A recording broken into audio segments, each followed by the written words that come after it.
এই কথা শুধু আমার নয়, আল্লাহ কোরআনে বলছে সূরা গাশিয়া সূরা নম্বর 88 আয়াত নম্বর 2 এবং 3। কি বললাম বলেন তো ভাইজান? সূরা গাশিয়া সূরা নম্বর 88 আয়াত নম্বর 2 এবং 3। কোরআন মাজিদে দেখবেন জুমার দিন ইমাম সাহেব এই আয়াতটাকে তেলাওয়াত করে, বারবার পাঠ করা হয়।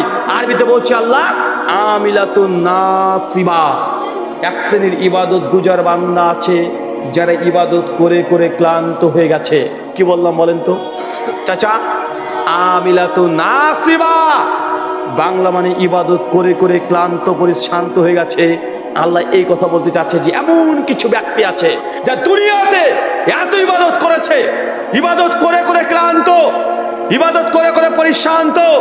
আল্লাহ তারপরে বলছেন তাসলা নারুন হামিয়া, আমি আল্লাহ তারপরেও তাকে ধরে জাহান্নামে নিক্ষেপ করব। চাচা বলেন তো কে জাহান্নামে যাচ্ছে?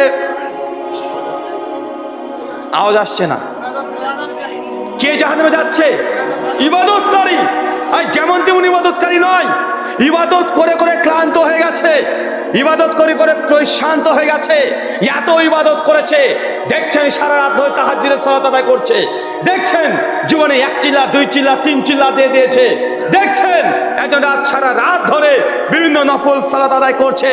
এত ইবাদত করেছে যে ইবাদত করে করে ক্লান্ত হয়ে যাচ্ছে। আমরা তো ইবাদত করে ক্লান্ত হওয়া তো দূরের কথা, আমরা তো ফাঁকিবাজ, আমরা তো নামাজই পড়তে চাই না ঠিক মতো। আর যারা নামাজ পড়ি আমরা উদাসীন নামাজে। কেন?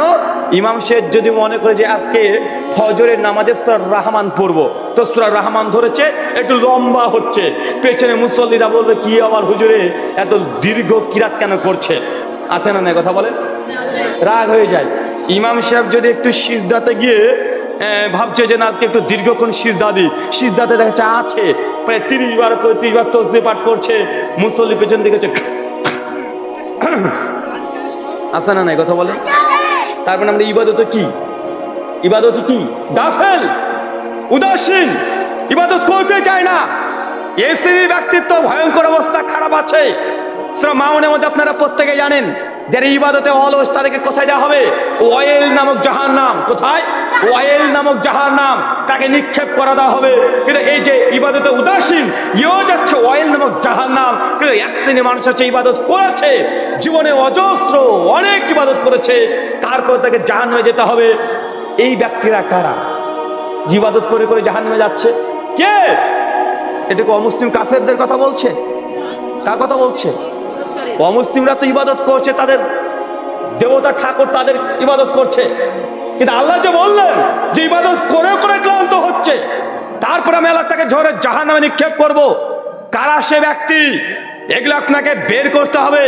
আপনি সেই ক্রাইটেরিয়ার মধ্যে পড়ছেন কি পড়ছেন না, এটা আপনাকে বের করে দেখতে হবে। আপনাকে একটা ছোট্ট কথা বলি, রমজান মাস আসলে তারাবি 20 রাকাত না 8 রাকাত, এটা নিয়ে সমাজে মারামারি আছে না নাই? কেউ 20 রাকাত করেছে, কেউ 8 রাকাত করেছে। এ মাসালা অনেক পরে আলোচনা হবে, এ মাসালা অনেক পরে। আপনি 20 রাকাত তারাবি আর 8 রাকাত তারাবি নিয়ে বিতর্ক করছেন। আমি বলছি এটা বিতর্ক করার চাইতে আমি আপনাকে যে কথাটা লক্ষ্য করতে বলছি, আপনি একবার দেখেন যে 20 রাকাত তারাবি পড়ছেন, আপনার তারাবির নামাজের যে গতি, এইভাবে 20,000 রাকাত নামাজ পড়লেও আপনার এই নামাজ আল্লাহর আরশ পর্যন্ত পৌঁছাবে না। ওই মসজিদের ছাদে লটকে থাকবে। নামাজ পড়ছে মানে বাঙালি তো আমি সবসময় তো একটা দুঃখ করেই বলি যে বাঙালি আমরা আরবি জিনিস শুনলেই ভাবি না কি কি না কি না বললো। মানে আপনাকে যদি আপনার পরে আমার রাগ আছে, এই সাদা কাগজে যদি যদি আরবিতে যদি 2-4টা গালিগালাজ খিস্তি লিখে দিই আপনাকে, দিয়ে যদি আপনাকে বলি ভাই এটা ধর, ওই আপনি আরবি লেখা দিবেন, আরে বাবারে কাজই করবেন না হয়তো, এই ধরবেন না। এই কেন কেন কেন কি হয়েছে ভাই? অজু নাই। এরকম মানুষ আছে না নাই? আরবিতে যদি কোনো লেখা যদি নিচে পড়ে থাকে রাস্তাতে যদি দেখে, ওর সঙ্গে সঙ্গে তুলে 4 ভাঁজ করে চুমু টুমু খেয়ে একদম বুক পকেটে পেছনে রাখবে না। কেন? ওটা 5 হাতায়। এরকম মানুষ আছে না ভাইজান? মানে আরবিতে আপনি সম্মান করবেন না তা নয়, কিন্তু আরবি মানেই সেটা কোরআন নয়। কথা কি আপনি বুঝতে পারলেন? আরবি মানেই ওটা কোরআন নয়। আরবিতে আবু জাহেলও কথা বলতো, আরবিতে আবু লাহাবও কথা বলতো, আরবিতে এখন কাফেররা কথা বলে। সৌদি আরবে 2.5 কোটি খ্রিস্টান আছে। কি আছে কথা বলে? সৌদি আরবে 2.5 কোটি মানুষ এখানে খ্রিস্টান আছে। মাঝে মধ্যে সোশ্যাল মিডিয়াতে দেখছেন না, একটু জুব্বা হাব্বা পরে এই মৌলবীর মতো দেখতে, বড় বড় হুজুর মতো দেখতে ডান্স করছে, মদ খাচ্ছে, মেয়ে নিয়ে ডান্স করছে, এমন দেখা যায় না ভিডিও? কিছু কিছু মিডিয়া প্রচার করছে, দেখো সৌদি আরবে মুসলমানরা কত খারাপ হয়ে গেছে, তারা বারের মধ্যে গিয়ে মদ খাচ্ছে, ডান্স করছে, পোশাক দেখো। বাঙালি তো আমরা ভাই, এটা হুজুরদের পোশাক। সৌদি আরবে খ্রিস্টানরা একই পোশাকই পরে, কথা মনে বুঝতে পারলেন না? ওটা কি ট্র্যাডিশন। মানে হিন্দু যদি থাকে, হিন্দুরা চুপ্পা পরে, কথা বুঝতে পারলেন না মনে হয়? দুবাইয়ে যাবেন, দুবাইয়ে হিন্দু পণ্ডিত যারা আছে বেশিরভাগ ওরাও এই সৌদিয়ানদের মতো পোশাক পরে, ওই মাথাতে ঘুমটি পরে বসে থাকে। কেন? ওটা ওদের দেশের কালচার। কি বলেন তো ভাইজান? এটা ওদের দেশের কালচার। তা আপনি মনে করছেন জুব্বা পড়েছে মানে হ্যাঁ মুসলমান? আর কিছু মুসলমান আছে দেখায়, দেখো দেখো সৌদি আরব এত খারাপ হয়ে গেছে, ওখানে মদ বিক্রি হচ্ছে, মদ খাচ্ছে মুসলমান, মেয়েদেরকে নিয়ে ডান্স করছে। আরে ওখানে হিন্দুরাও আছে, খ্রিস্টানরাও আছে, আপনাকে ধোকা দেওয়া হচ্ছে। বাঙালি আমরা পোশাক দেখে পাগল হয়ে যাই, ভাষা শুনেই আমরা পাগল হয়ে যাই, আছে না ভাইজান? আচ্ছা, তারাবি মানে কি আপনি জানেন চাচা? তারাবি মানে কি বলেন তো? তারাবি এসেছে আরবি শব্দ তারবিয়াতুন থেকে। তারবিয়াতুন মানে ধীরে ধীরে পড়া, থেমে থেমে পড়া, বিরতি দিয়ে পড়া, রিল্যাক্স করে পড়া, গ্যাপিং করে পড়া, এটার নাম হচ্ছে তারাবি। তারাবি মানে কি বুঝলাম চাচা? কি বুঝলাম? থেমে থেমে পড়া। তারাবি কোনটাকে বলে জানেন? 2 রাকাত করে নামাজ পড়লেন, আবার 2 রাকাত পড়লেন, 4 রাকাত পড়লেন, 4 রাকাতের পরে একটু যে বসে আছেন, বসছেন না, এই যে বসা, এই বসাটাকে বলা হয় তারাবিহা। এটাকে কি বলা হয়? এটাই তারাবি। ওই নামাজটা তারাবি নয়, কথা মনে বুঝতে পারলেন না? নামাজটা তো নামাজ। এই যে আপনি মাঝে যে 2 রাকাত 4 রাকাতের পরে একটা গ্যাপিং দিতে হবে। কি দিতে হবে? বিরতি দিতে হবে, থামতে হবে। এই যে থামছেন, এই এক থামাকে বলা হয় তারবিহা, মানে এটাই তারাবি। তাহাজ্জুদ কাকে বলে বলতে? তাহাজ্জুদ নামাজ কোনটা? ফাতাহাজ্জাত বিহা, যে নামাজ মানুষ ঘুম থেকে উঠে পড়ে। তাহাজ্জুদ মানে কি? কথা বলেন, বুঝতে পারলেন না? তাহাজ্জুদ কাকে বলা হয়? মানে ঘুম থেকে উঠে যে নামাজ পড়ছেন, বুঝতে পারছেন না মনে হয়? মানে ঘুম থেকে উঠে যে নামাজ পড়ছেন, নামাজের নাম কি? তাহাজ্জুদ। তাহাজ্জুদ মানে ঘুম থেকে ওঠা। কথাকে বুঝতে পারছেন এবার? মানে আমরা বাঙালি তো প্রত্যেকটা ওয়ার্ড আপনাকে শেখাতে হবে। আর আমি বিশেষ করে এই ছোট ছোট শব্দগুলো আপনাদেরকে ভেতরে ঢোকানোর চেষ্টা করি, যে ধারাপাত থেকে আপনি অন্তত জানেন।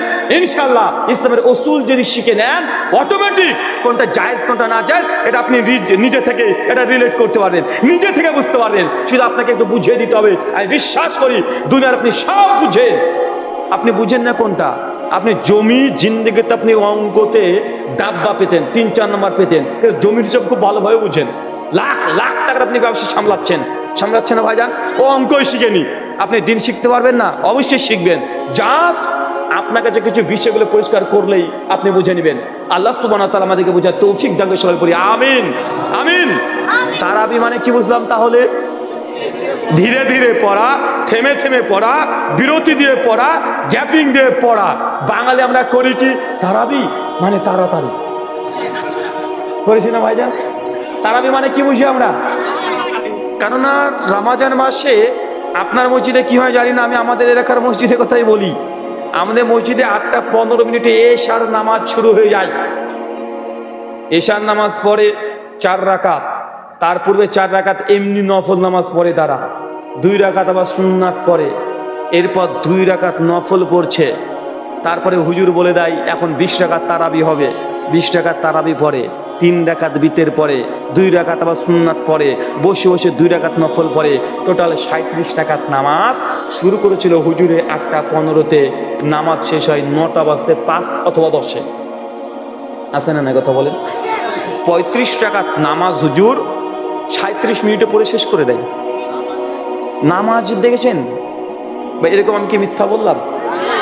এলাকাতে দেখা যায় এরকম 5-10 মিনিট কম বেশি হতে পারে। 8টা 15 হলে 9টার মধ্যে মসজিদ ক্লিয়ার ফর্সা হয়ে যায়। ঝড়ের গতিতে তারাবি। তারপরে বাঙালি বুঝলো কি? উল্টো বুঝেছে। আর তারাবি মানে থেমে থেমে পড়া, বিরতি নিয়ে পড়া, রিল্যাক্স করে পড়বেন, তাড়াহুড়া করবেন না, এটার নাম হচ্ছে তারাবি। কিন্তু বাঙালি বুঝে নিয়েছে কি? একটু আগে যে ইমাম সে এশার নামাজ পড়াচ্ছেন, কত সুন্দর করে কিরাত 4 রাকাত এশার নামাজ পড়াচ্ছে 10 থেকে 12 মিনিট সময়, সুন্দর তাড়াতাড়ি সঙ্গে কোরআন পাঠ করছে। ওই হুজুরি যখন এশার নামাজ শেষ হয়েছে বলছে, শোনেন এবার তারাবি নিয়াত করেন, তারাবি শুরু হবে। মুসল্লি হুজুর তারাবি, এবার মুসল্লিও রেডি, হ্যাঁ একদম রেডি, লুঙ্গি টুঙ্গি বেঁধে হাত ধরে টাট ধরে খুলে পাশে যাবে, এই তারাবি তাড়াতাড়ি বেঁধলে তাড়াতাড়ি রেডি হো, লুঙ্গি টুঙ্গি বেঁধে নিয়েছে। কেন? মানে বুঝে নিয়েছে তারাবি মানে ঝড়ের গতিতে উঠতে হবে, বসতে হবে। এখন আসে না কথা বলেন? তার মধ্যে 4 বার তারাবি, 4 বার মাথায় হাত আছে, 5 বার মুনাজাত আছে, আছে না? তার মানে বাঙালি আমরা বুঝলাম কি, মানে যা আছে সবগুলো আমরা উল্টো বুঝে বসে আছি। আমিলাতুন নাসিবা, ইবাদত করে করে মানুষ ক্লান্ত পরিশ্রান্ত হবে। তাসলা নারুন হামিয়া, আমি আল্লাহ তারপরে তাকে জাহান্নামে নিক্ষেপ করব। চাচা 20 টাকার তারাবি পড়বেন না 2000 টাকার তারাবি পড়বেন, এটা আপনার ব্যাপার। আমার প্রশ্ন, আপনি যে ঝড়ের গতিতে উঠছেন আর বসছেন, এই নামাজ আপনার বিরুদ্ধে না জানি কিয়ামতের মাঠে নালিশ করে। কদ আফলাহাল মুমিনুন আল্লাযীনা হুম ফি সালাতিহিম খাশিউন, ওই সমস্ত মুমিনরাই সফল কাম যে নামাজের মধ্যে খুশু খুজু ধীর স্থিরতা বজায় রাখে। এই নামাজের হচ্ছে সফল কাম। সে বুখারী খুলে প্রথম খণ্ডে 104 পৃষ্ঠা, হাদিস নাম্বার 757। উবাদা বিন সামিত হাদিস বর্ণনা করছেন। আল্লাহ নবী বলছেন, আল্লাহ নবী একদিন মসজিদে নববী কি বুঝেন? কি বলেন তো মসজিদ নববী মানে? আল্লাহ নবীর মসজিদ মদিনাতে যেটা আছে, কোনটা বলেন তো? মদিনাতে যে মসজিদটা আছে ওটা আল্লাহ নবীর মসজিদ, ওটা নবী নিজ হাতে তৈরি করেছেন। মক্কার মসজিদ যেটা মসজিদুল হারাম, ওটা নবী ইব্রাহিম আলাইহিস সালাম থেকে তৈরি হয়ে গেছে। আর আল্লাহ নবী যে মসজিদ তৈরি করেছে এটা মদিনায়। কোথায়? কথা বলেন। মদিনায়। ওই যে সবুজ একটা গম্বুজ দেখছেন, দেখা যায় না সবুজ গম্বুজ, ওটাকে আবার মসজিদ বাঙালি বুঝে। বাঙালি বুঝে না ভাইজান? সবুজ যে গম্বুজ আছে বাঙালি মনে করে এটা মসজিদ। চাচা ওটা মসজিদ না, ওটা কবর। ওটা কি বলেন তো? বাঙালি সব উল্টো বুঝি। দেখেন আপনাকে দেখায় কয়েকটা। আচ্ছা